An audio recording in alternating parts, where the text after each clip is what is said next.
Buenos días a todos. Vamos a comenzar con esta sesión, Programación y Robótica en la Educación Obligatoria, Evaluación de Competencias de Educación Digital. Vamos a tomar el primer bloque para hablar sobre las competencias de educación digital. Nuestro primer orador va a ser Cristóbal Cobo, director del Centro de Estudios de la Fundación Ceibal de Uruguay, y como primer orador justamente él se va a referir a la importancia de la evaluación para la toma de decisiones. Adelante, Cristóbal. Muchas gracias por estar acá. Muchas gracias, Florencia, por recibirnos a todos. La verdad es que es un honor poder compartir con muchos colegas con los que quiero decir me mantengo en comunicación casi a nivel semanal. Es decir, tengo más comunicación con ellos que con mi familia a veces. Así que me siento muy en familia, quiero decir. Bueno, no traje un PowerPoint. Lamento decepcionar si alguien esperaba un PowerPoint, pero no tenemos PowerPoint. Esta vez tengo la sospecha que hay una correlación entre cantidad de slides de los PowerPoint y lo rápido que se olvidan las ideas con los PowerPoint. Además, eso les permite poder estar revisando sus teléfonos y sus redes sociales sin tener que distraerse con las diapositivas.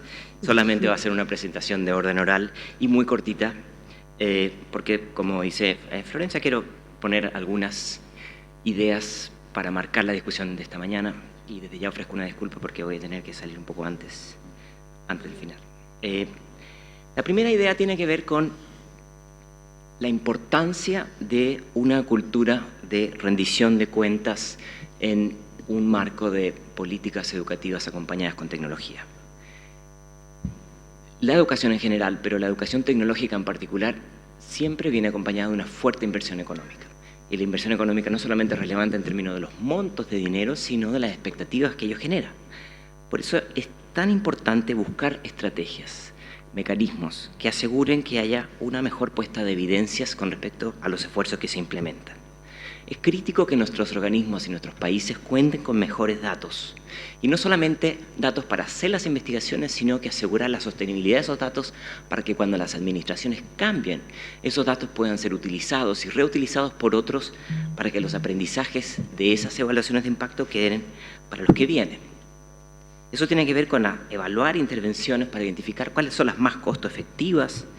Y yo creo que una deficiencia que tenemos es que nuestro diálogo con la academia, que es quien produce conocimiento que nos puede resultar útil para la toma de decisiones, no ha sido tan fluido como necesitamos. Esto tiene que ver con varias razones. Yo creo que probablemente en la región no existen suficientes instrumentos de financiamiento para evaluaciones de impacto entre países y al interior de cada país. Pero además del tema de financiamiento, yo creo que hay otro elemento también, haciendo un poco de autocrítica desde la academia, y es que la academia ha puesto mucho énfasis en este síntoma que algunos podríamos llamar la ciencia Google, es decir, que importa dónde se publica y no tanto lo que se publica, y eso genera una disociación entre las agendas de las necesidades de los países y las agendas académicas. Y lo digo porque he estado en ambos lados del mostrador, así que me hago responsable de esta deficiencia o esta necesidad de construir nuevos puentes. Yo creo que el sector público, el diseño de políticas públicas necesita la academia en este tema, y la academia tiene también una oportunidad aquí en este campo. Me alegra comentarles que hace pocas semanas aquí en Buenos Aires lanzamos la creación de ADELA, la Alianza para la Digitalización de la Educación en Latinoamérica y el Caribe, que busca justamente construir mejores instrumentos, mejores formas de generar evidencia al interior de los países y entre los países. Y este es un programa que vamos a coordinar desde la Fundación Ceibal con la agencia IDRC, International Development Research Center de Canadá, para apoyar a los países en la creación de institucionalización en estos temas. Esa es mi primera idea. La segunda tiene que ver con la necesidad de repensar los instrumentos de evaluación que utilizamos hoy día. Hoy vamos a hablar de competencias. Es crítico, creo yo, comprender que no todos los procesos de aprendizaje son fácilmente reconocibles a través de los instrumentos tradicionales de evaluación. Aspectos como la curiosidad, la resiliencia, la capacidad de agencia o incluso el aprender a aprender son difíciles de medir y no necesariamente quedan reconocidos por los instrumentos que hoy día consideramos como relevantes. Por lo tanto, esta es una invitación a pensar en cómo diversificamos los instrumentos. Yo sé que se están haciendo esfuerzos importantes en la región en este campo. En segundo lugar, buscar nuevas plataformas para compartir los indicadores y las herramientas de evaluación que se aplican en cada país.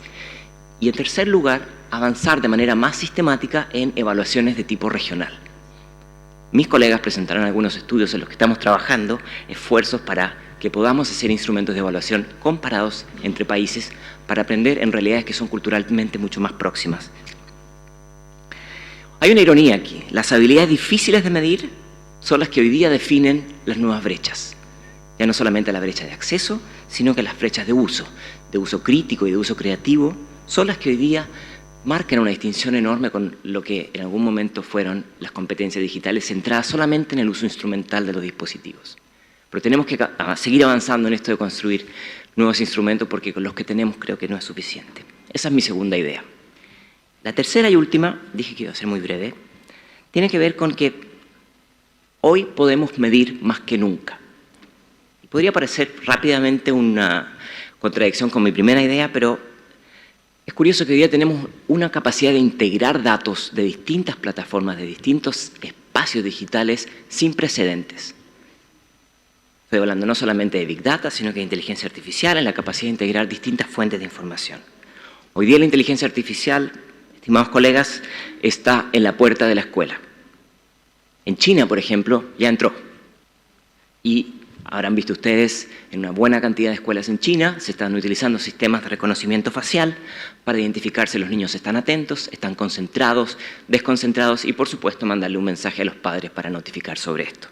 Esto es un fenómeno que algunos llaman la datificación de la educación. Entonces, en este contexto es sumamente importante que nuestras instituciones desarrollen nuevas capacidades, comprender cuáles son los riesgos y las oportunidades de este nuevo paradigma. La inteligencia artificial no es neutra, trae recortes de la realidad, es decir, ofrece ciertos sesgos que benefician a unos y perjudican a otros. Y yo creo que las instituciones que están vinculadas al mundo de la educación tienen que hablar este lenguaje. El dataísmo, que es este entusiasmo por los datos como la fuente de la verdad, habla también de nuevas brechas entre quienes entienden la cultura de estos algoritmos y quienes no. Esto va a generar nuevos desafíos en términos de ética de datos. ¿Quién tiene acceso a los datos? ¿Cuándo se generan? ¿Cómo se reutilizan? ¿Cómo aseguramos que no generen esto nuevas brechas? Un alfabetismo crítico digital para nuestras instituciones creo que es fundamental. Es importante utilizar estas herramientas, pero entender que hay costos asociados. Así que para terminar, mi síntesis es, primera idea, mejores evidencias. Segunda idea, mayor apertura y flexibilidad para pensar estos otros aprendizajes que generan nuevas brechas. Y en tercer lugar, desarrollar una ética digital. Muchas gracias.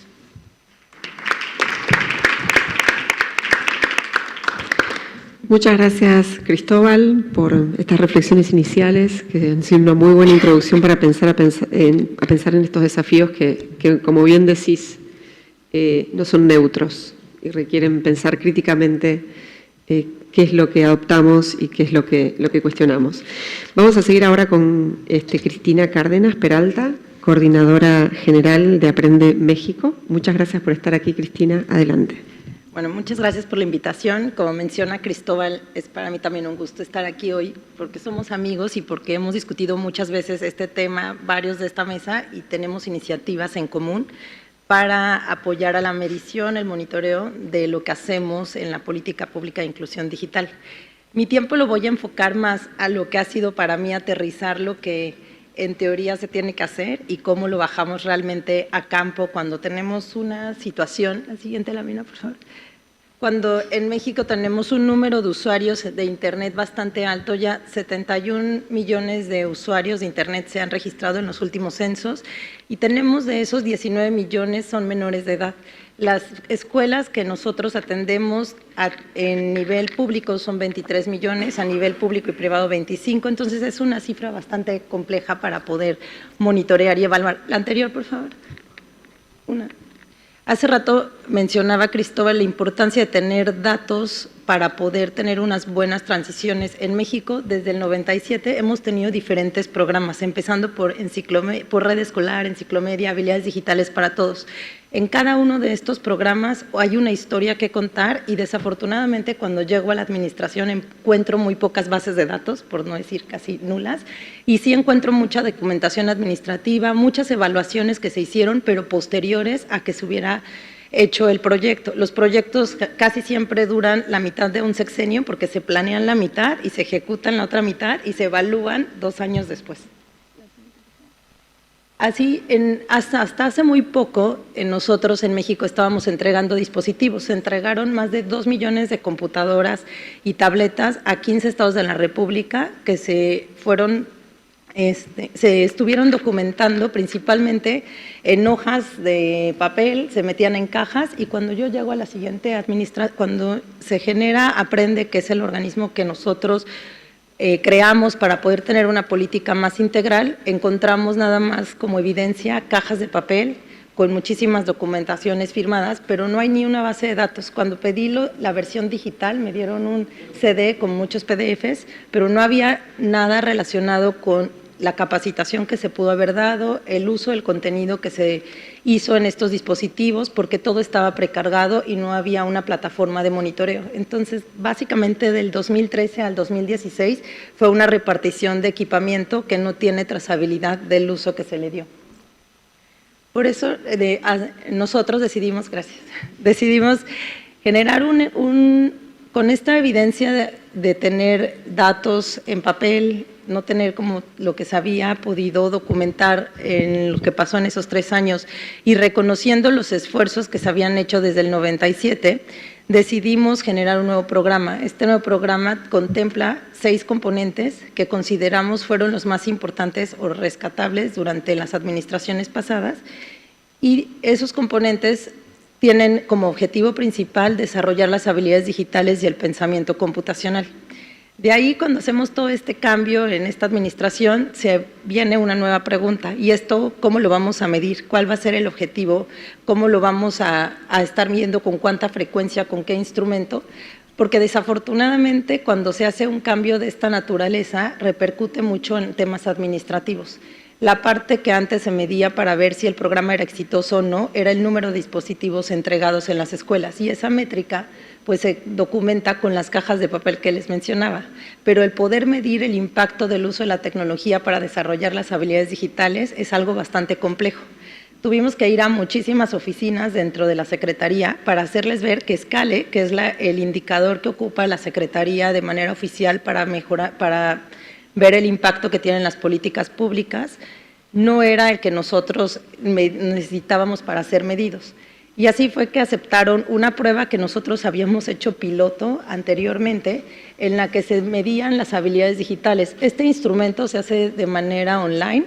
Inicialmente estaba dividido en más de 30 preguntas, unas eran de un cuestionario y otra mitad estaba dividida para ser preguntas abiertas como de casos. Aquí la dificultad es que este indicador que nosotros levantamos en 2016 en 31,000 niños y en 2017 en más de 29,000, realmente no tiene una validez a nivel nacional ni una validez a nivel internacional. Y esto hace bastante complicado. Aquí hay un ejemplo de cómo se levantaban, se puede ver a nivel niño y se tiene un diagnóstico de si, de acuerdo a las habilidades digitales del marco de referencia de la UNESCO, realmente tenemos el nivel 1, nivel 2 o nivel 3. El principal reto de esto, como mencionaba, es que al no ser un instrumento reconocido oficialmente y estar asociados a estos indicadores que nos hacen medir en gobierno, se refleja en el presupuesto que nosotros podemos llegar a tener. Entonces, pareciera que es mejor regalar computadoras y llegar a la meta de haber repartido las computadoras que buscar el desarrollo de las habilidades digitales y peor aún del pensamiento computacional donde no hay ningún indicador. Por eso es que hemos buscado alianzas regionales, hemos estado trabajando mucho con Uruguay, con Argentina, con Chile, y este ejercicio de tener unos instrumentos que nos legitimicen nuestro trabajo parece que es importante no solo para México, sino también para la región, porque necesitamos que nuestros esfuerzos no se midan con PISA, no se midan con Scale en el caso de México, Y así es como hemos iniciado, empezamos México y Uruguay con un fondo regional, invitamos a Ignacio Jara que se sumara con nosotros a este ejercicio y consiguió fondos de CEPAL y después se sumó Argentina con Florencia, y este es un instrumento que ya se levantó en Chile, ese enlace, lo tropicalizamos y estamos por levantar la etapa piloto para probar si ya la manera de adaptarlo a nuestro español local va a funcionar y si realmente mide lo que nosotros estamos esperando. Es para tercero de secundaria este indicador. Además de medir el impacto que pueden llegar a tener las políticas públicas, otra cosa que nos parece sumamente importante es ver los pasos que nos van a llevar a ese gran objetivo, y esos son los componentes que nosotros proponemos. No va a haber desarrollo de habilidades digitales si no hay una capacitación de maestros, por ejemplo. Y las dimensiones del país que les comenté hace un rato dificultan bastante poder tener una única estrategia para poder llegar a todos los docentes. De ahí que nosotros ocupamos nuestra plataforma para poder ofrecer cursos, capacitación online mediante algunos tutoriales, tener certificaciones, tener, por ejemplo, una comunidad de docentes en Facebook en la que nosotros estamos alentando a los docentes a que ocupen el material que tenemos precargado en nuestro sitio, porque tener contenido y no tener un contexto de uso ya vimos que no es suficiente, no es lo que se necesita realmente para poder lograr que el docente ocupe la tecnología. Y de aquí, regresando al tema de monitoreo y de medición, el poder tener una herramienta como Facebook nos permite también saber cuántos usuarios están interesados. Contratamos un community manager, fue bastante complejo, community manager que supiera de pedagogía para poder hacer grupos de trabajo porque los intereses son diversos y los niveles educativos también. Algunos quieren de robótica y programación, otros quieren de inclusión para niños con discapacidad, en fin, hay muchas necesidades y por eso empezamos a generar grupos dentro del mismo Facebook. También creo que es importante, y no se menciona mucho, tener rúbricas oficiales de lo que los maestros trabajan. Nosotros hicimos una capacitación y como evidencia administrativa de que realmente tomaron los talleres, les pedimos subieran en una plataforma las evidencias de trabajo que hacían los maestros. Recolectamos más de 46,000 que como ven están clasificadas por tipo de archivo, por estado, por maestro, por escuela, pero realmente necesitamos una rúbrica para saber qué realmente de estas experiencias que hacen los maestros vale la pena fomentar dentro de las escuelas. En la plataforma de contenidos que nosotros tenemos, también hemos estado generando diferentes grupos de trabajo, tenemos evidencia, por ejemplo, de lo que se está ocupando con mayor frecuencia en las escuelas, cuáles son las palabras más buscadas, cuáles son los temas que más les interesa, y hemos visto que sí reaccionan mucho en función de lo que están viendo en la clase, es decir, los maestros siguen ocupando más la tecnología vinculada a la currícula, de ahí la importancia de trabajar muy de cerca en básica para poder servir como una herramienta, a lo mejor de repaso inicialmente antes de llegar a la producción. Los analytics con estas herramientas en línea nos permiten ver a qué hora se meten, a qué contenido les gusta más, y siempre hemos visto, sin hacer ninguna evaluación profunda, que se meten a los contenidos de Enciclomedia. Cuando hemos hecho grupos de enfoque, nos dicen que en Enciclomedia ocupan esos contenidos porque son donde mejor los capacitaron. Entonces, sin llegar a una evaluación de impacto profunda, estas herramientas en línea y sin el contenido precargado en los dispositivos, nos permiten ir direccionando si el contenido va gustando o no. Algo que decidimos hacer en cuanto a equipamiento al dejar de entregar computadoras es una renta de un servicio administrado de computadoras para 20 alumnos que tienen un servidor de contenidos y tienen una computadora para el director, y todo esto con internet. Este piloto lo que nos permite es, idealmente, cuál sería el mundo para monitorear y evaluar en un aula conectada. Lo pongo como ejemplo final y no lo pongo como todo lo que hacemos en política pública, porque son pocas escuelas las que se van a medir bajo este ejercicio del aula aprende, pero la idea de tener conectividad y tener dispositivos que pueden registrar el uso que se les está haciendo a las computadoras y ver qué contenido se está descargando y qué contenido están subiendo como evidencia de trabajo, nos va a permitir tener más datos para incluso poder perfilar cómo el maestro enseña y cómo el alumno está aprendiendo y si lo que se les está dando de capacitación realmente vale la pena. La plataforma que construimos de monitoreo para darle seguimiento al aula Básicamente registra infraestructura, las computadoras, la conectividad, qué maestros tomaron la capacitación, qué contenidos están vigilando, y este ejercicio piloto nos parece que nos va a dar mucha luz también a ver hacia qué indicadores realmente vale la pena seguir y cuáles no.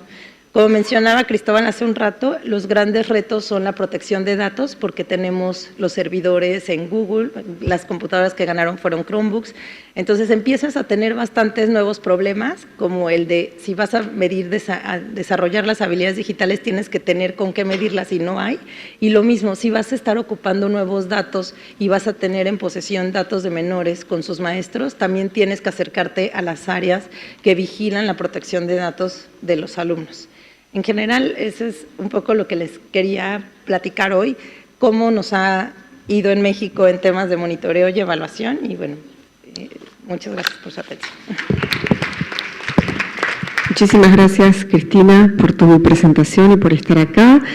Vamos a seguir ahora con Ignacio Jara, de Chile. Ignacio Jara es consultor de tecnología y educación digital. Una de sus áreas de especialidad es la evaluación, así que le damos la bienvenida. Muchas gracias por estar acá, Ignacio. Adelante. Muchas gracias, Florencia. Muchas gracias a la organización de Virtual Educa y a Florencia por la invitación a participar en este panel. Muy buenos días a todos. Lo primero que quisiera decir es que la relación entre evaluación y educación digital no ha sido nunca fácil. Cuando hablo de evaluación me refiero específicamente a las evaluaciones que hacen las autoridades educativas para verificar si el uso de esta tecnología en las escuelas está o no moviendo las agujas educativas de interés en cada caso.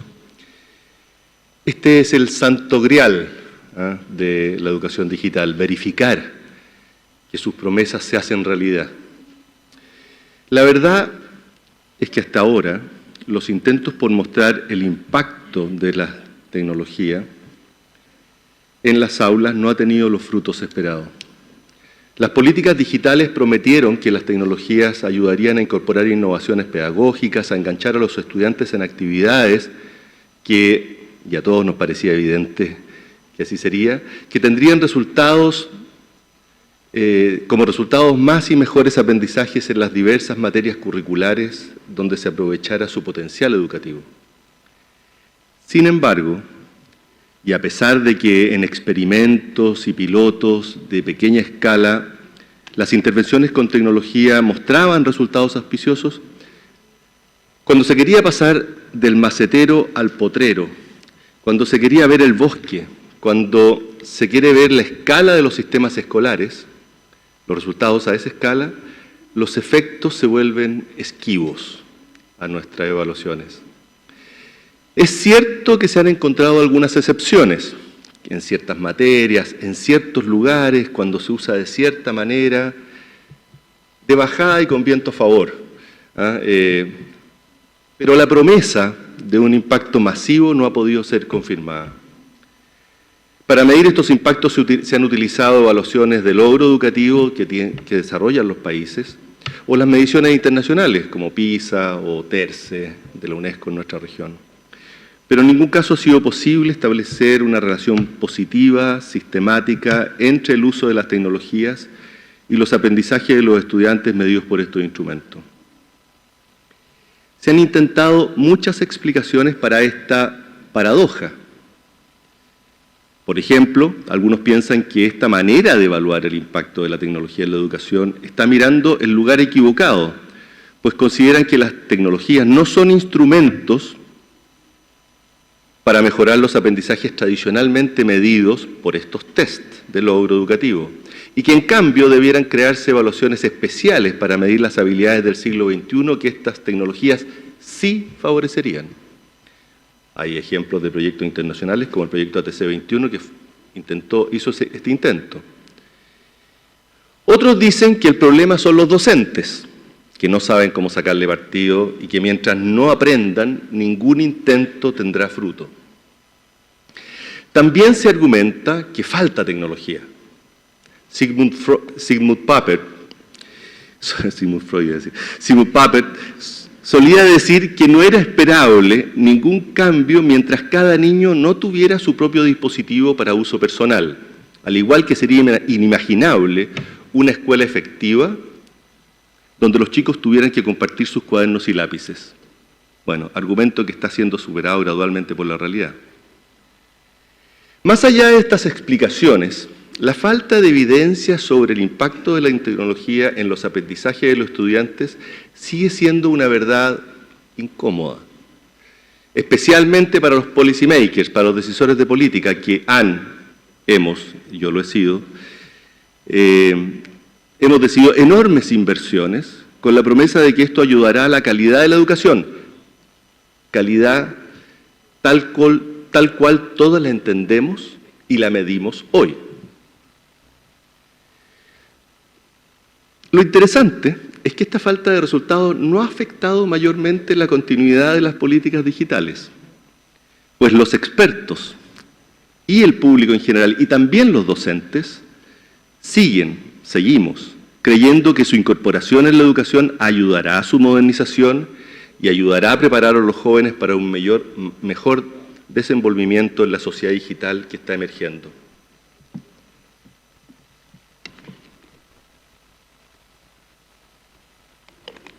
En la actualidad, la preparación para este nuevo contexto es lo que está siendo foco de mayor atención.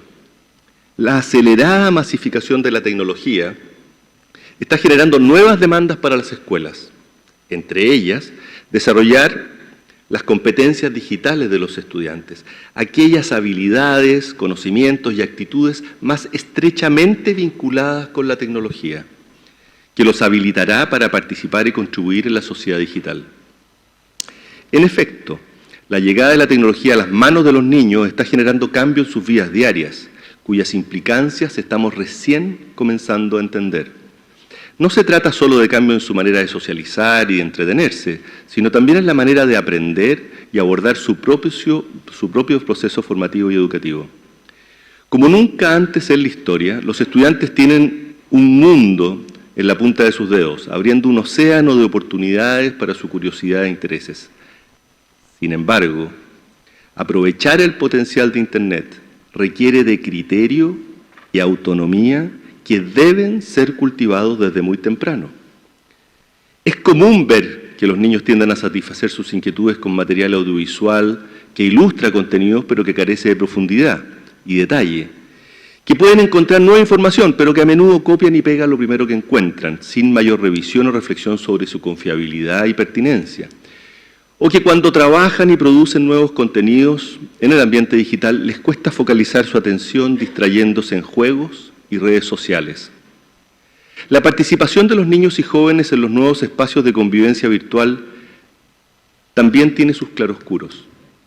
Usan las redes sociales para mantenerse en contacto permanente con amigos y familiares, coordinar sus tareas escolares y actividades recreativas. Sin embargo, también hay riesgos, como el ciberbullying y diversos fraudes, que deben aprender a enfrentar. Los adultos, por tanto, los docentes y los padres que guían y acompañan el crecimiento de los niños están siendo desafiados a educarlos para aprovechar en forma positiva las oportunidades que se presentan en nuestro nuevo ambiente, pero también enseñarles autocuidado y respeto a los demás. Por otra parte, la masificación de la tecnología en el mundo del trabajo, en empresas y organizaciones, también está generando cambios con profundas implicancias para la educación.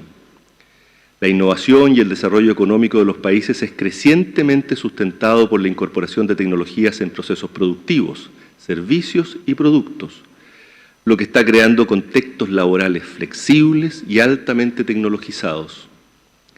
Debido a la tecnología, muchos empleos basados en mano de obra están desapareciendo y se están creando otros donde la gestión de información, el pensamiento crítico y la resolución de problemas en contextos tecnológicos son fundamentales.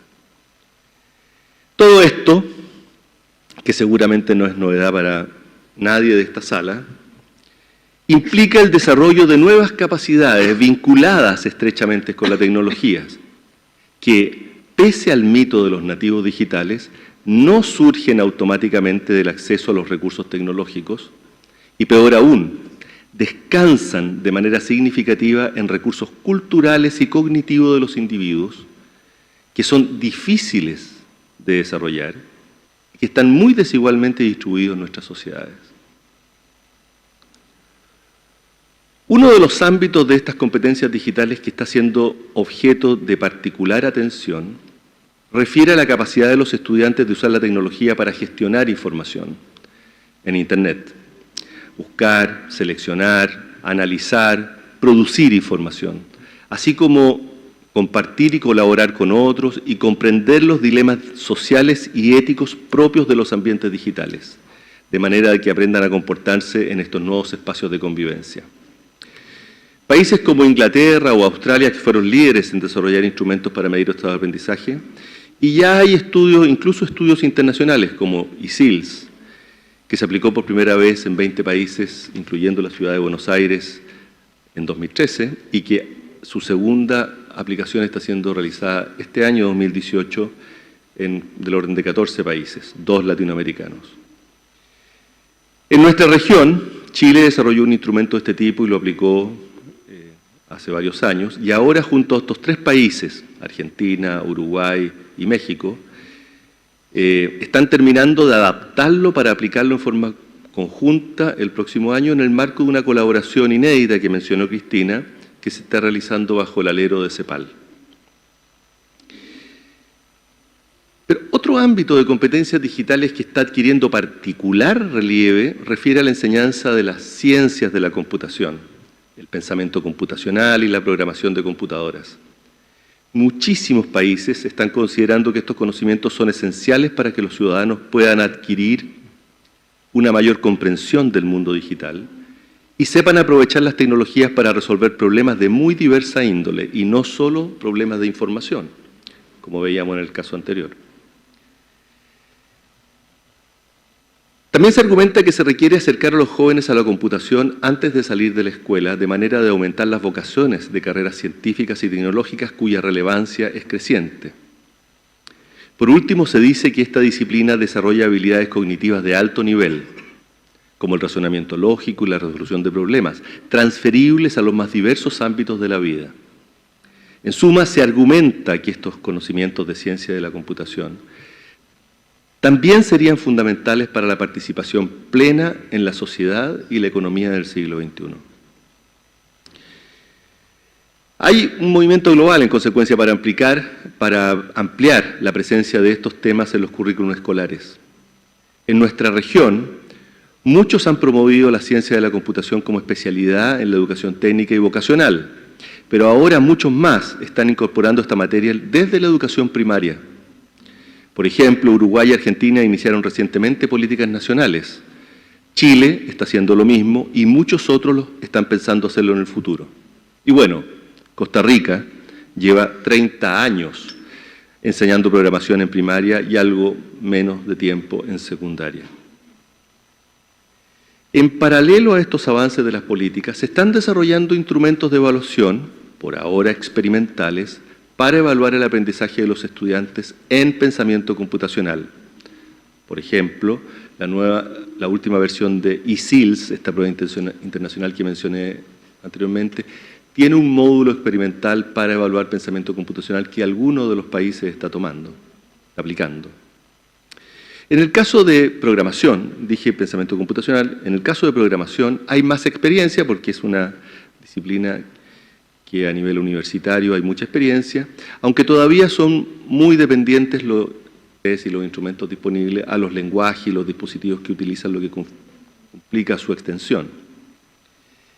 Pero hay mucha más experiencia. La evaluación de pensamiento computacional, sin embargo, es particularmente compleja, pues requiere de una batería de instrumentos validados y rigurosos que capturen la película completa de lo que queremos que los estudiantes aprendan. Desde la capacidad de modelar problemas y diseñar algoritmos, hasta la elaboración y depuración de código computacional, lo que requiere una variedad de estrategias de medición.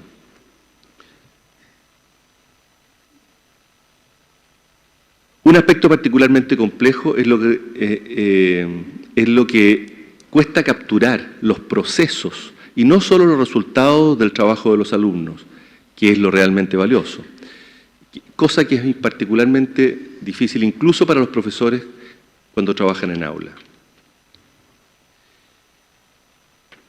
Bueno, estas habilidades, voy a cortar, tengo un minuto.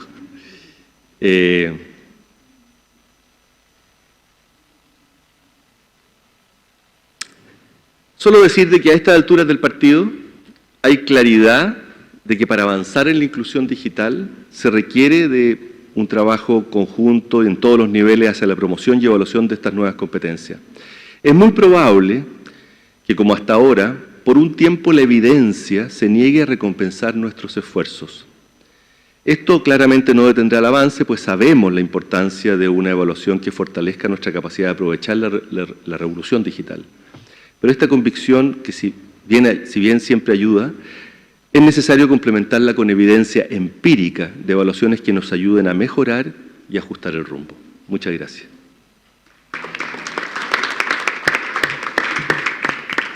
Muchísimas gracias, Ignacio, por tu aporte, por tu participación.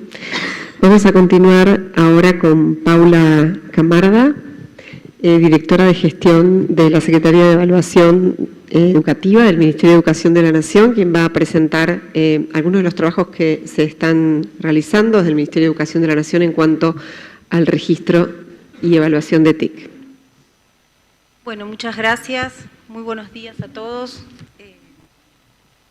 Principalmente el agradecimiento a Florencia y al equipo por esta convocatoria y a los colegas que nos acompañan de la región, y un saludo especial en nombre de la profesora Elena Duro, que hoy no pudo asistir.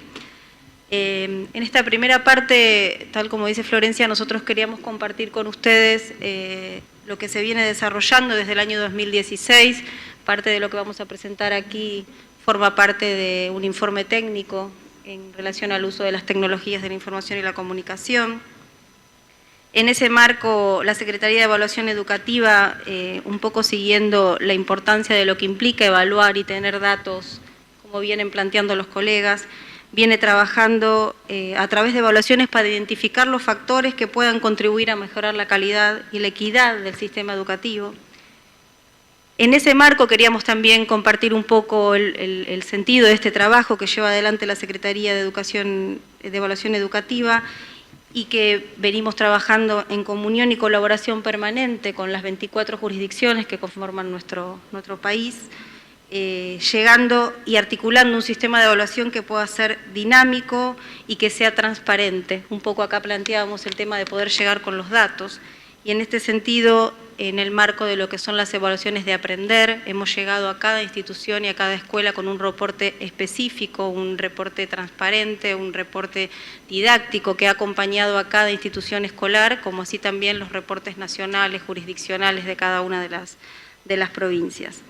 Este trabajo federal al que hacía mención se conforma a partir de una red de evaluación federal para la calidad y la equidad educativa, que aúna esfuerzos entre la Nación y las jurisdicciones en pos de afianzar esta cultura evaluativa a la que estamos haciendo referencia, para todos los sistemas evaluativos, para todos los sistemas nacionales y jurisdiccionales, y esto implica un trabajo, por supuesto, con las autoridades de cada una de las provincias, pero también con los cuerpos colegiados federales que trabajan de manera conjunta en este armado de estas evaluaciones, y a través de talleres de bookmark, capacitaciones, a equipos técnicos y, por supuesto, la línea de financiamiento tanto a nivel nacional como jurisdiccional. En ese marco, porque fundamentalmente también sostenemos que lo que no se comunica no existe, se vienen fortaleciendo la sistematización de esta información que relevan estas evaluaciones, y para que esta generación de conocimientos pueda ser aprovechado, por supuesto, por los actores decisores de políticas públicas, y también para que llegue de manera transparente a la comunidad en general. Para eso hay sitios de información abiertos a la comunidad, hemos desarrollado sistemas de simulación para el trabajo con los docentes y con los niños en cada una de las escuelas del nivel primario y secundario, y también hay, por supuesto, una serie de informes técnicos en base a cada una de las variables y cada una de las dimensiones y datos que los distintos dispositivos de la Secretaría de Evaluación Educativa vienen hasta ahora llevándose adelante en nuestro país.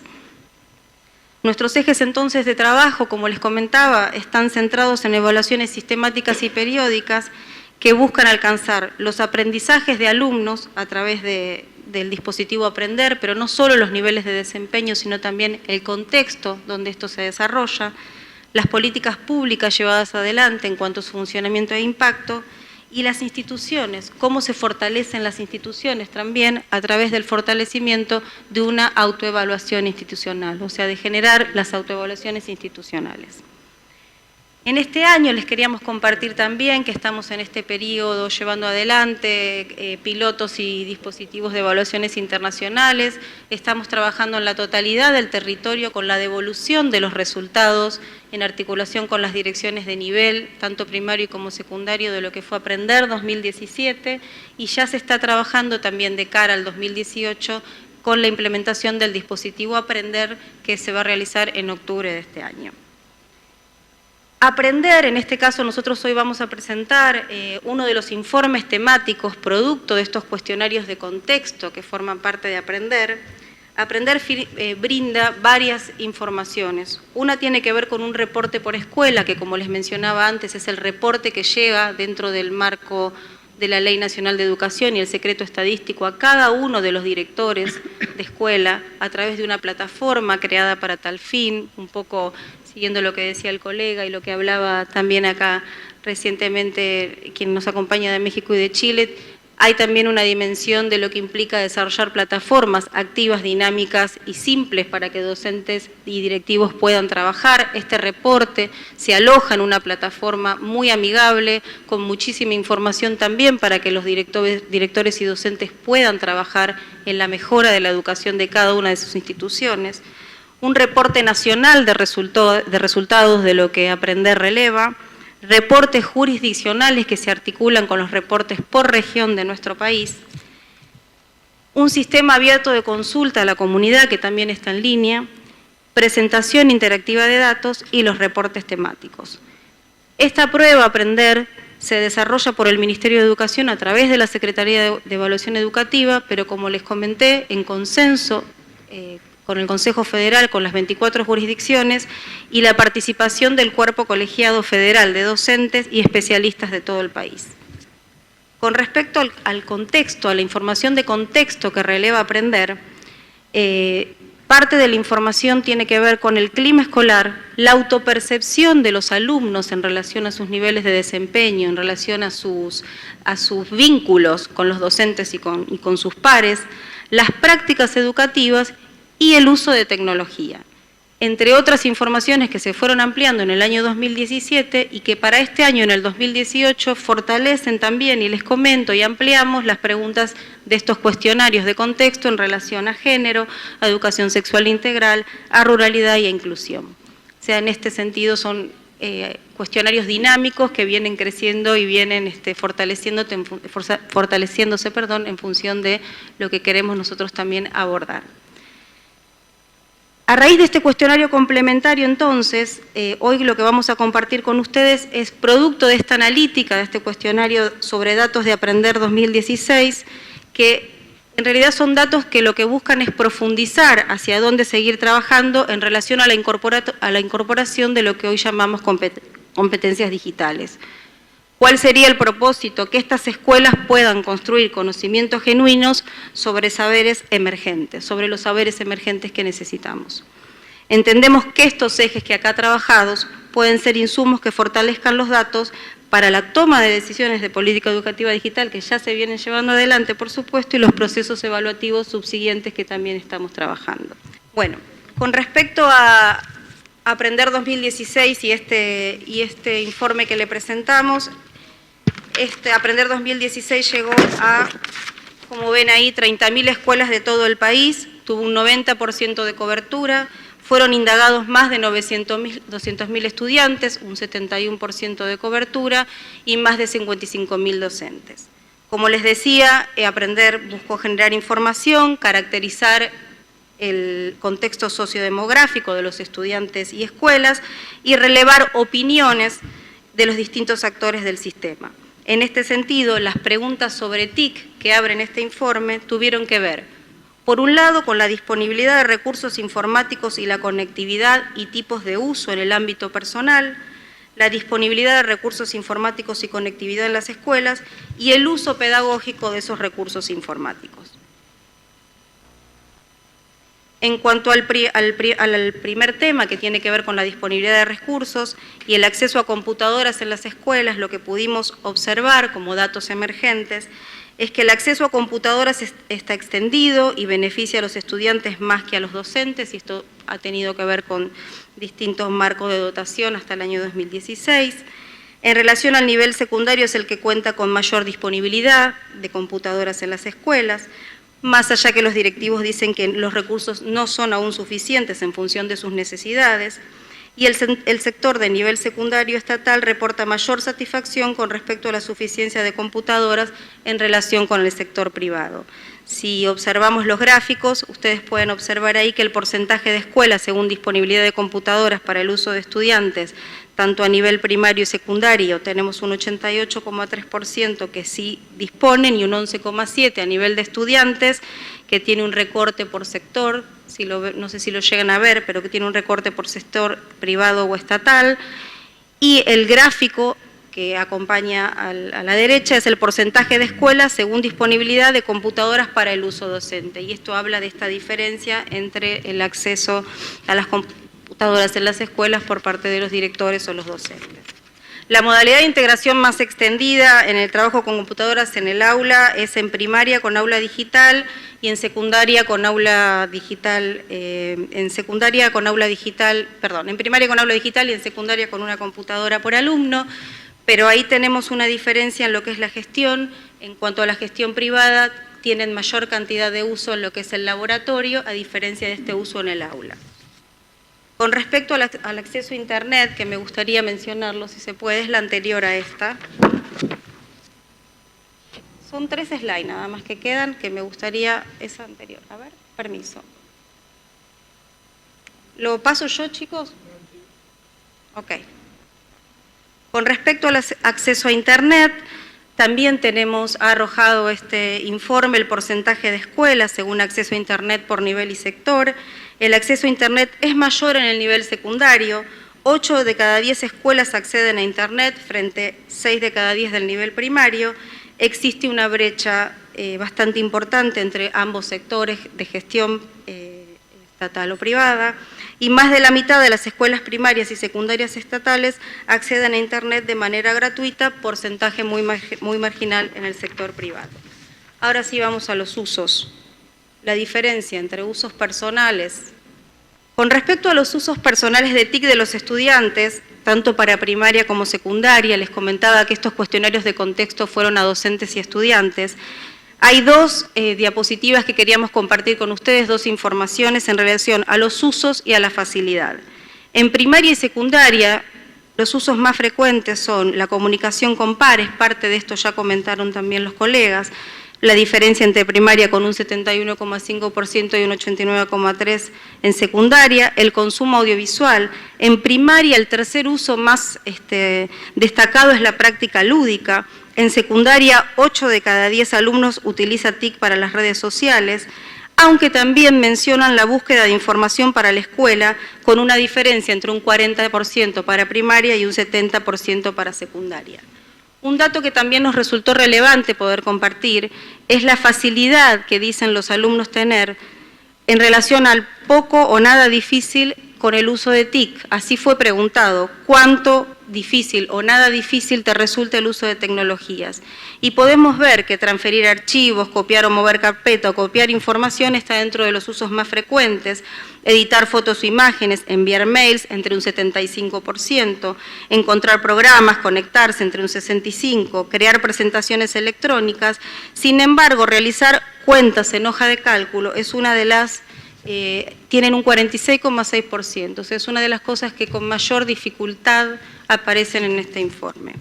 Con respecto al tipo y frecuencia de uso pedagógico de las TIC por fuera de las escuelas, de los estudiantes, sería la siguiente diapositiva.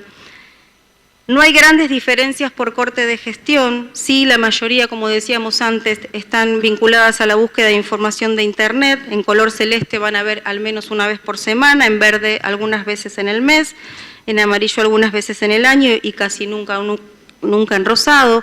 La búsqueda de información en Internet, comunicarse con los compañeros, escribir trabajos escolares o sacar videos o fotos para trabajos en las escuelas.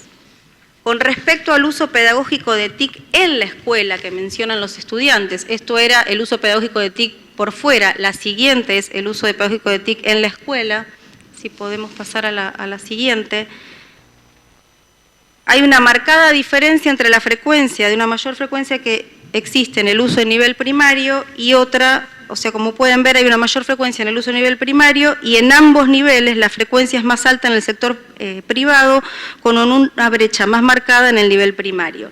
Esto que los invito a leer el informe, que forma parte de estos informes técnicos que le decía en la Secretaría de Evaluación Educativa, indica casi un 70% en la primaria y un 47,5% en la secundaria de este tipo de utilización.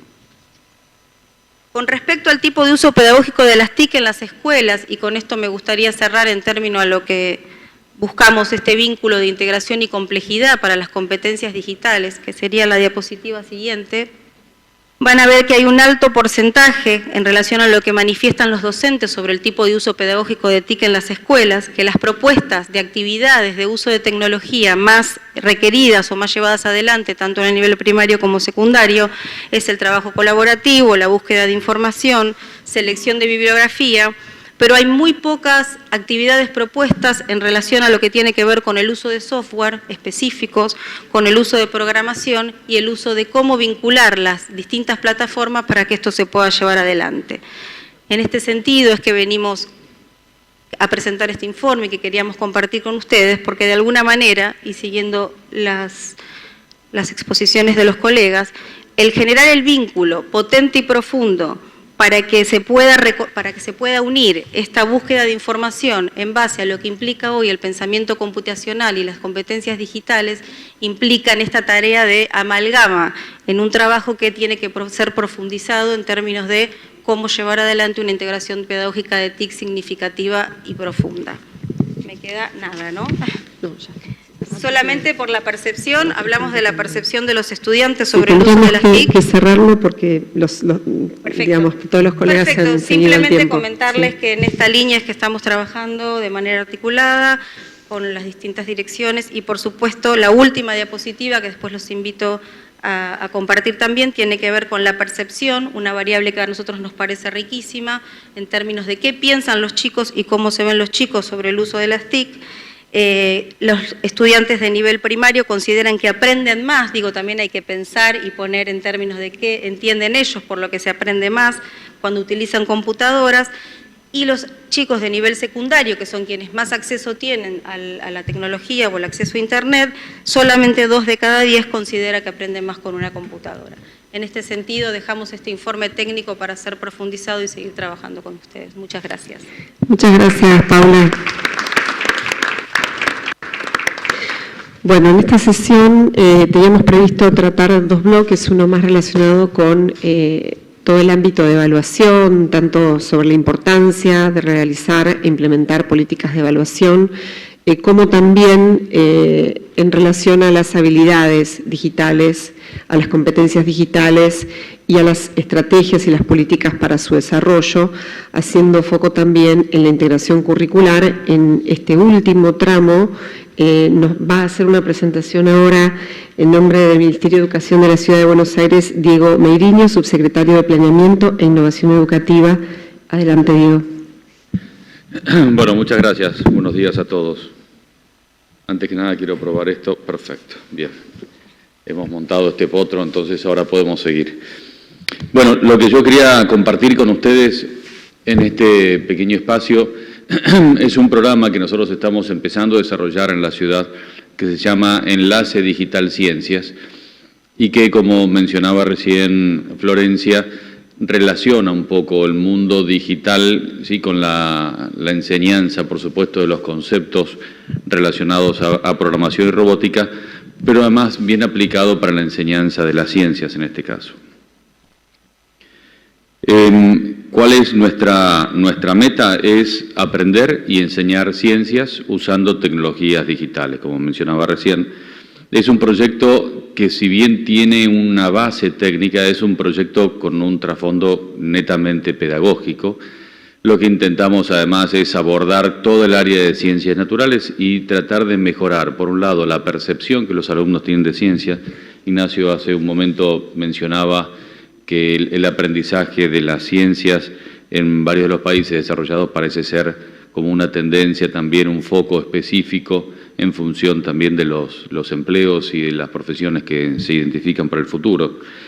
Pero además de abordar la enseñanza de las ciencias naturales, desarrolla este pensamiento computacional por un lado, pero además desarrolla el pensamiento científico, que más allá del aprendizaje de las ciencias, para nosotros es muy importante que todos los estudiantes de la Ciudad de Buenos Aires puedan incorporar las bases del pensamiento científico, la observación, la experimentación, el planteo de hipótesis, revalidar las hipótesis, que no es solamente para el aprendizaje de la ciencia, sino que nos sirve después para el uso, por supuesto, de la tecnología como usuarios críticos, pero más para ser ciudadanos críticos en general.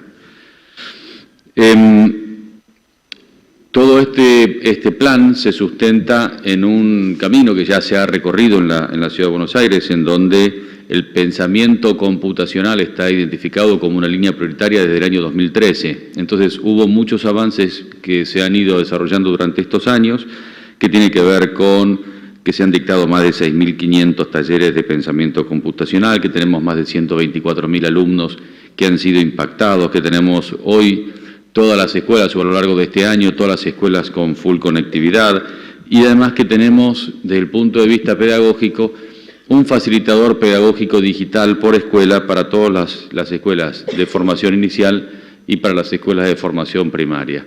Y esto, de nivel primario, perdón, que esto además nos parece muy importante porque este facilitador digital es una persona que tiene conocimientos de pedagogía y de tecnología y que trabaja junto con los docentes para ayudarlos, para colaborar con los docentes en el desarrollo de los contenidos y en el armado de las clases, para que esta combinación de entre lo digital y lo pedagógico pueda sacar el mayor provecho.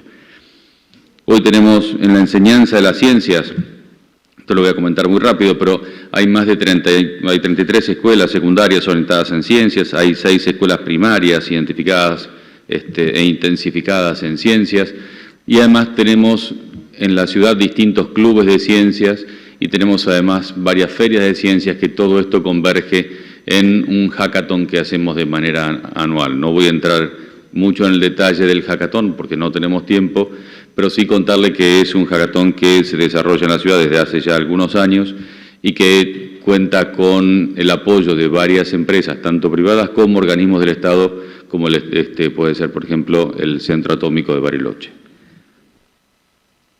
Paso, ¿por qué nos parece que esto es una conjunción o una unión necesaria entre la educación digital y las ciencias? Primero porque tiene que ver con que, cómo a través del enfoque de aprendizaje de las ciencias nosotros nos aprendemos a hacer preguntas y a hacernos preguntas. Cómo vamos generando, cómo vamos despertando en los estudiantes este sentido crítico, esta visión de las ciencias, no solamente para el aprendizaje de las ciencias, sino para todas las materias. Después la tecnología sí nos aporta el diseño de modelos distintos, sí nos facilita, es un motor que nos permite generar, digamos, o llevar a la práctica muchas de estas preguntas y llevar además a cabo experimentos que de otra manera sería mucho más complicado desarrollar. Nos permite además la tecnología investigar de manera colaborativa a través del uso de plataformas y de herramientas de trabajo colaborativo, pero además también nosotros hemos desarrollado como soportes una serie de guías y de secuencias didácticas que le permiten tanto a los estudiantes como al docente no quedar en algo que se mencionó también en la mesa varias veces, que es, el uso de la tecnología está relacionado con los fierros, ¿no? Con, cómo usamos el hardware, sino que esto tiene un trasfondo netamente pedagógico.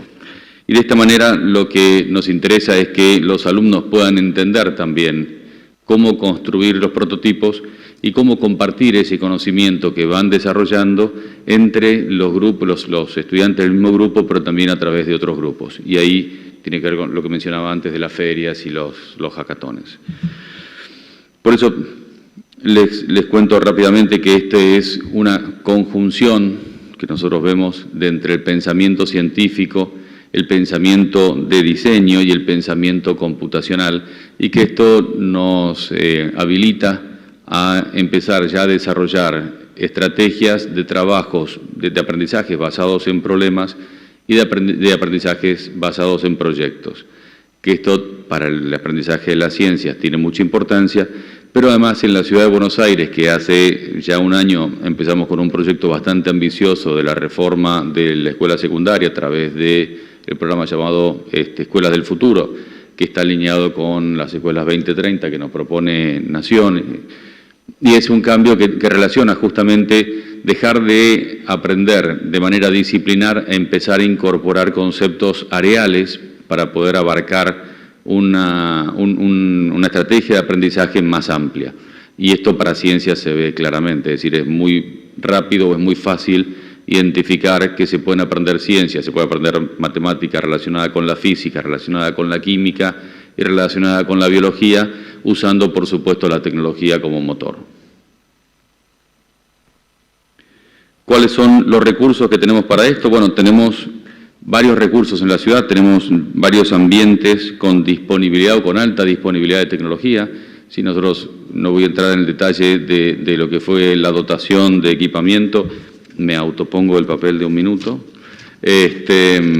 pero más allá de todos los programas que hemos ido desarrollando en la ciudad relacionados con equipamiento de tecnología, conectividad, computadoras, en los espacios digitales, impresoras 3D, en laboratorios, etcétera, le estamos incorporando el concepto de las secuencias y las guías didácticas, que esto lo que permite es que el docente y los alumnos puedan tener, además de lo que ellos puedan investigar y lo que puedan crear, distintos modelos que les permiten empezar a explorar el aprendizaje de, en este caso, las ciencias, que es por donde hemos comenzado, a través del uso de tecnología, pero ya teniendo modelos y secuencias desarrolladas y que están además instaladas en las plataformas de aprendizaje. Entonces, estas sugerencias de abordaje nos permiten empezar a armar ya un sistema bimodal, que lo llamamos así porque nosotros estamos desarrollando una estrategia que va a ser común para todas las escuelas, en donde todas tienen un cierto equipamiento y tienen además las guías y las secuencias para poder trabajar con ese equipamiento, pero además lo que estamos ya en condiciones de comenzar es con una estrategia que sea a demanda. ¿Qué quiere decir? Que hay equipamiento más avanzado que está relacionado con otro tipo de tecnologías y que tienen además sus secuencias, pero que vamos a trabajar con las escuelas para que las escuelas desarrollen un proyecto de ciencias y nos pidan después el equipamiento necesario para hacerlo. Esto nos parece que es un cambio conceptual que es interesante porque no estamos hablando de un empujar, sino estamos hablando de un recibir. Entonces, vamos dando apoyo, vamos dando capacitación a través de los facilitadores pedagógicos y tecnológicos, vamos trabajando y desarrollando los proyectos en la escuela y cuando la escuela está lista, presenta un proyecto para hacer en la escuela y nosotros vamos a darle los recursos. Creemos que eso además genera muchísimo más compromiso por parte de los docentes y por parte de los estudiantes y nos va a permitir ir trabajando, por un lado, todos en conjunto, pero además dándole también cierta personalización a este proyecto en función de los intereses o las necesidades de las escuelas en particular. Todo esto, y con esto termino, lo tenemos pensado basado en una plataforma en donde nosotros podamos trabajar colaborativamente después entre distintas escuelas. ¿Sí? Nuestro foco va a ser en generar el conocimiento, pero además compartirlo, y de esta manera poder, a través de este trabajo colaborativo, ir elevando el nivel de todas las escuelas, digamos, a través de distintos proyectos, pero ir elevando el nivel de todas las escuelas en el aprendizaje de las ciencias. Y de esta forma, por supuesto, también colaborar con el despertar de vocaciones científicas en los distintos alumnos. Y con esto termino y les agradezco mucho a todos la presencia hoy. Muchas gracias, Diego, por tu presentación. Bueno, ya finalmente para concluir con esta mesa, les voy a hacer una presentación yo. Aquí tuvimos el placer de escuchar a muchos colegas hablar sobre la importancia de la evaluación de las competencias digitales. Incluso Cristina habló de la dificultad que a veces esto representa, incluso teniendo algunos indicadores tan simples como lo que es la entrega de equipamiento desde los espacios públicos, donde bueno, se presentan muchas veces desafíos. Ignacio también hizo una referencia muy interesante, un recorrido sobre algunas de las metodologías y las deudas pendientes que hay en relación a lo que es la posibilidad de evaluar competencias digitales y algunas tendencias en cuanto a la incorporación de algunas habilidades relacionadas, por ejemplo, con la programación. Y me voy a referir particularmente a eso. Nosotros venimos trabajando en el Ministerio de Educación de la Nación desde hace mucho tiempo en una política orientada a la promoción de la educación digital, la programación y la robótica. Hace más de 2 años que estamos trabajando en esto a través de distintos ejes, pero fue un día muy importante para nosotros ayer porque se aprobaron la, diríamos, integración curricular de educación digital, programación y robótica. Esto fue un paso muy importante para nosotros. Es el resultado de un proyecto que se trabajó colaborativamente con todas las provincias. Un proceso de construcción, como dije recién, que duró más de 2 años y que ayer tuvo la aprobación del Consejo Federal de Educación Digital, que está integrado por todos los ministros de Educación de las provincias de Buenos Aires y el Ministro de Educación de la Nación. Les quería contar un poco cómo fue este recorrido. Nosotros tenemos una ley de educación nacional aprobada en el año 2006 que establece la importancia y que establece claramente que se tiene que integrar a la currícula los contenidos necesarios para el desarrollo de las competencias vinculadas a las TIC. Sin embargo, esto en nuestro país seguía siendo una deuda pendiente en cuanto a una integración sistematizada.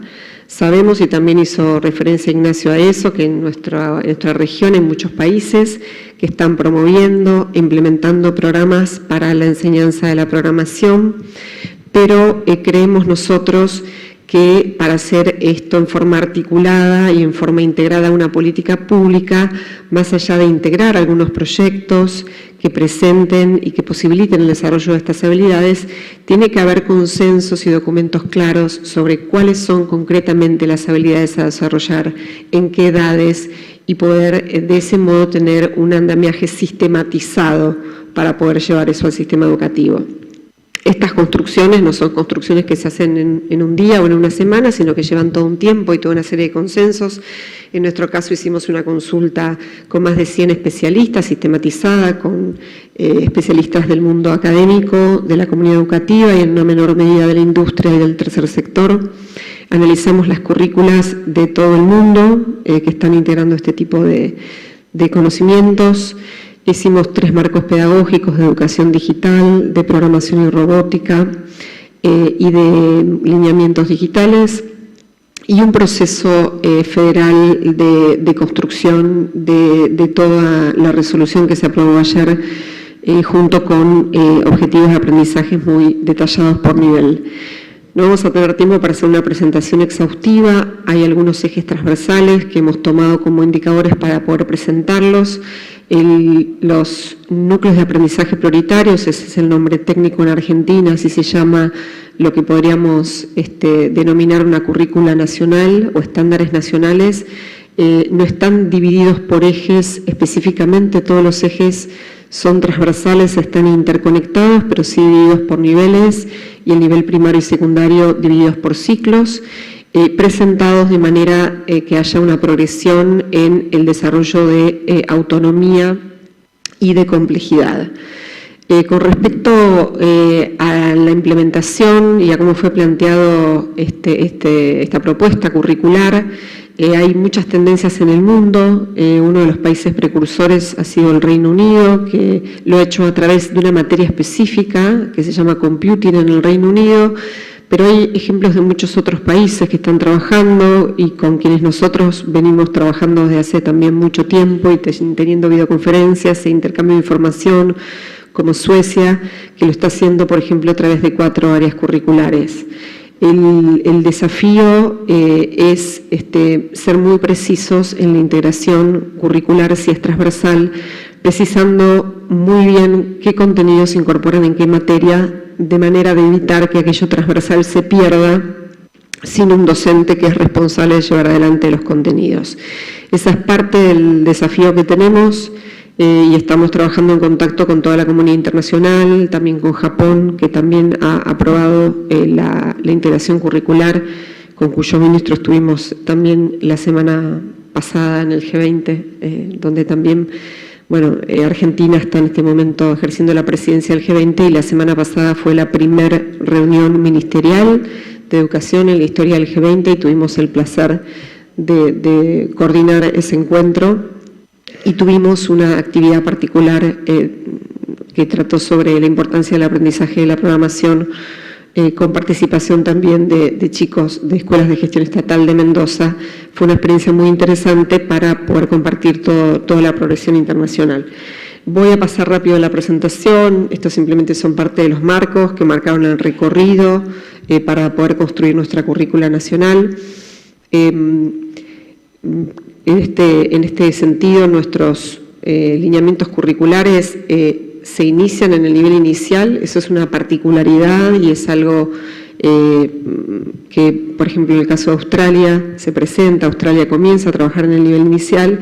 Hay algunos países que lo hacen desde el nivel primario y nosotros aquí trabajamos muy cerca con expertos de Israel que están trabajando en la educación tecnológica y con tecnología digital con niños de 4 y 5 años, así que estudiamos las experiencias que ellos están realizando, tuvimos muchos intercambios con expertos, particularmente de la Universidad de Tel Aviv, y es por eso que nosotros decidimos incluir en nuestra currícula nacional el nivel inicial, porque sabemos además, gracias al operativo Aprender, que nuestros alumnos empiezan a utilizar la tecnología digital antes de ingresar a la escuela primaria, y la escuela de alguna manera tiene una deuda pendiente que es poder incorporar aquellos saberes que son fundamentales en la cultura digital y que por alguna razón tiene mayor dificultad que otras comunidades de práctica o áreas de conocimiento para integrar.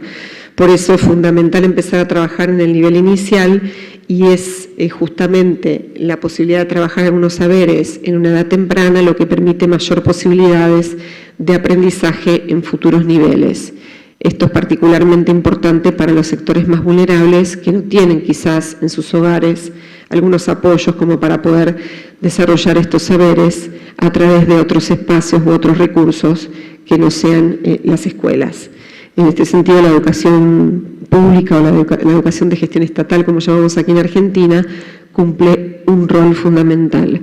Por eso creemos que este ha sido un paso muy importante para Argentina, también en la región, y esperamos que esto sea también un paso importante en otros países. Por lo menos así parece ser según el intercambio que todos tenemos. Esto forma parte del Plan Aprender Conectados, que es el plan que estamos implementando a nivel nacional para toda nuestra política digital, que tiene 4 ejes: contenidos, equipamiento, formación y conectividad. Voy a pasar rápido a la presentación. Estos son los recursos que usamos para iniciar. Tenemos diversidad de robots, de recursos para todos los niveles educativos, no me voy a detener en ellos.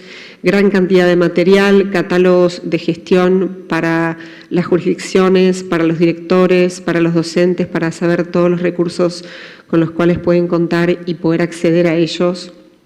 Secuencias didácticas, proyectos basados en experiencias del mundo real, estrategias de formación previa a la llegada del equipamiento con simulaciones virtuales, distintos tipos de proyectos. La línea de drones la trabajamos en función del uso que se le da a los drones en Argentina, que es principalmente para el monitoreo de siembras en la agricultura.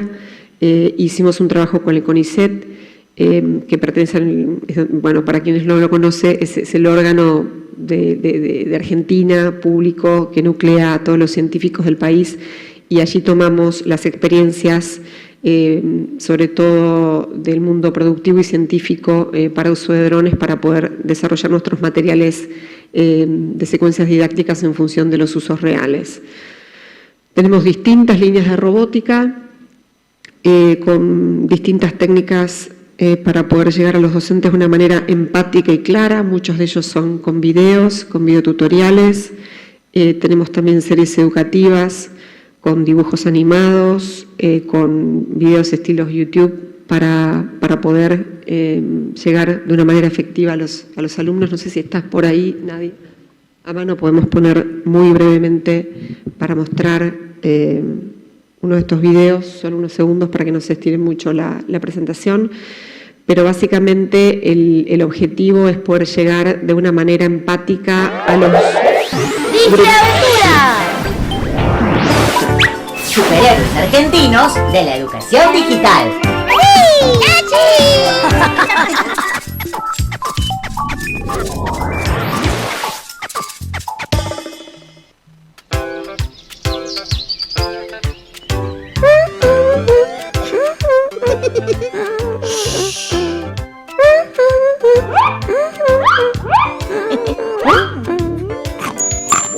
¡Ay, casi nos olvidamos! Hola, cibertruchas. Hola, Helio. ¡Helio!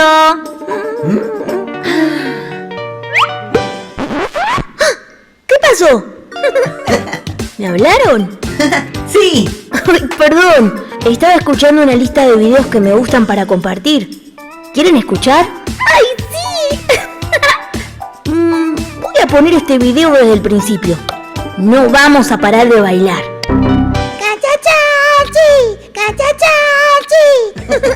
¿Eh? ¡Qué raro! A ver, probemos de nuevo.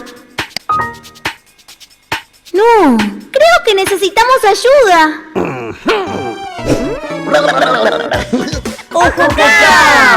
¡Tengo el diagnóstico!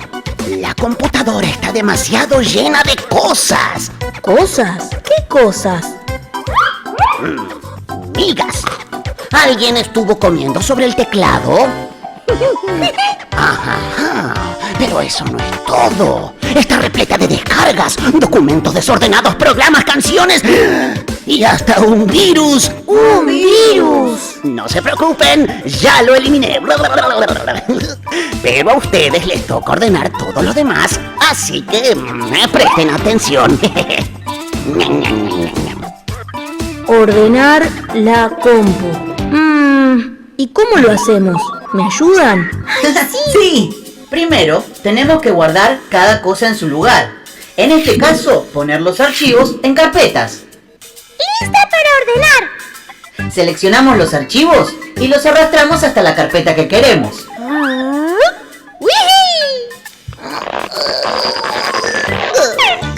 Después, hay que eliminar los archivos muy pesados que no necesitemos más. Hacemos clic derecho con el mouse y seleccionamos eliminar. Y por supuesto, tenemos que ser cuidadosos cuando descargamos archivos, juegos y videos. Hay que hacerlo solo desde sitios confiables, porque si no, podrían dañar nuestra computadora. ¡Cuidado! Ahora... Bueno, vamos a pasar rápido porque si no tenemos más, pero bueno, básicamente estos videos forman parte de distintas series educativas para distintos niveles que incluyen videos, videojuegos, actividades digitales, guías para padres, para docentes, para alumnos. Hay distintos estilos dependiendo el nivel educativo, y lo que nos permiten es enfrentar un gran desafío, que es cómo integrar estos contenidos al sistema educativo cuando los docentes no fueron preparados para esto en su formación inicial y cuando quizás ellos mismos les resulta muy complejo entender algunos de estos conceptos. Con lo cual hay distintas estrategias, por supuesto, además de todo lo que es la línea de formación que se viene trabajando ya desde hace 2 años. También estamos creando no solo secuencias didácticas, sino este tipo de contenido que sea atractivo para alumnos y útil para los docentes para poder trabajarlo. Voy a pasar rápido esto, pero bueno, básicamente estamos trabajando en la idea de comunidades de aprendizaje con roles muy específicos para los alumnos, para fortalecer el aprendizaje entre pares, que también dentro del operativo Aprender vemos que es una modalidad muy preferida por los alumnos. En muchos casos aprender de un compañero, se sienten más cómodos que aprender de los docentes, más allá de que el docente siempre está atrás impulsándolo, y también creando la figura de docentes referentes institucionales de educación digital para promover la enseñanza dentro de las escuelas. Tenemos redes dentro de las jurisdicciones de escuelas interjurisdiccionales que van compartiendo sus proyectos de programación y robótica, y la primer maratón nacional de programación y robótica para escuelas de gestión estatal, primarias y secundarias, cuya final va a ser la próxima semana acá en Buenos Aires. Han participado todas las provincias del país. Hemos tenido una categoría especial para mujeres, ya que tenemos un proyecto Mujeres Programadoras para promover la participación de las mujeres en el empoderamiento de las TIC y en la programación, y con un muy buen impacto en el resultado que estamos monitoreando, con alumnos que consideran que ha servido enormemente para fortalecer sus conocimientos de programación. Los docentes consideran que además de ver esos resultados en los alumnos, ellos mismos al mentorear a los alumnos han desarrollado recursos para la enseñanza de la programación, y también una valoración positiva de parte de las mujeres que integraron los grupos formados por mujeres. Para finalizar, vamos a ver un video brevemente de una escuela rural de Tucumán, que está a 70 kilómetros de la ciudad capital.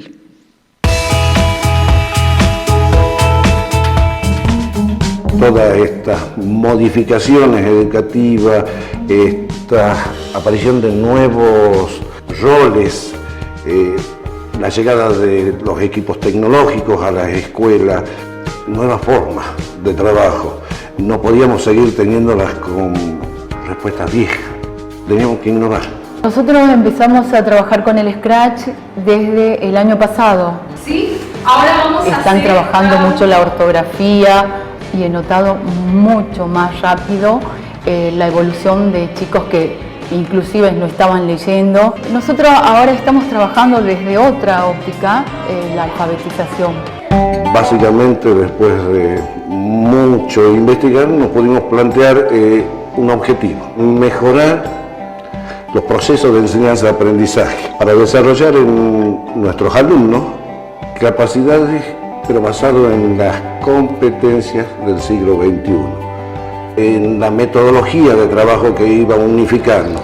Esa es los aprendizajes basados en proyectos, que permitiera que el alumno pudiera pensar a partir de situaciones problemáticas locales, reales, palpables para el chico, con soluciones posibles.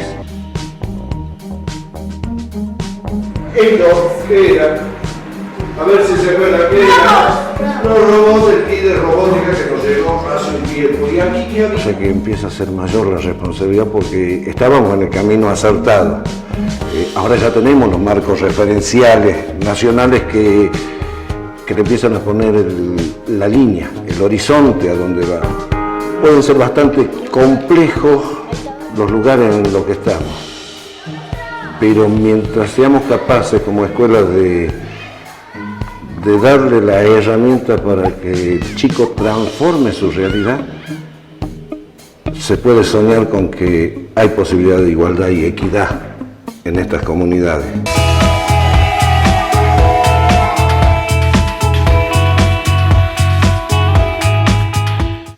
Bueno, este video que veíamos es de una de las 3.000 escuelas con que se inició este proyecto hace más de un año. El proyecto se llamó Escuelas del Futuro y fue el proyecto embrionario sobre el cual se creó luego Aprender Conectados. Es una tarea, digamos, que demanda muchísimo esfuerzo y estos cambios no se logran en poco tiempo, ni simplemente haciendo un cambio curricular. Por eso empezamos a trabajar desde hace mucho tiempo. Tenemos confianza en que la comunidad educativa va a poder integrar estos saberes. Estamos viendo muchísimo entusiasmo por parte de los alumnos. Y un poco para cerrar, en función de los dos temas que se tocaron hoy, creo que hay ciertas habilidades que demandan los estudiantes si queremos darles un rol activo y si queremos una integración plena en una sociedad donde los sistemas digitales cada vez son más importantes. Es importante que los estudiantes entiendan cómo se construyen para poder intervenirlos, para poder crearlos y para poder utilizarlos críticamente. porque como también se dijo, esta tecnología no es neutra. Hay algoritmos que operan en los motores de búsquedas, en las clasificaciones de los candidatos para ofertas laborales.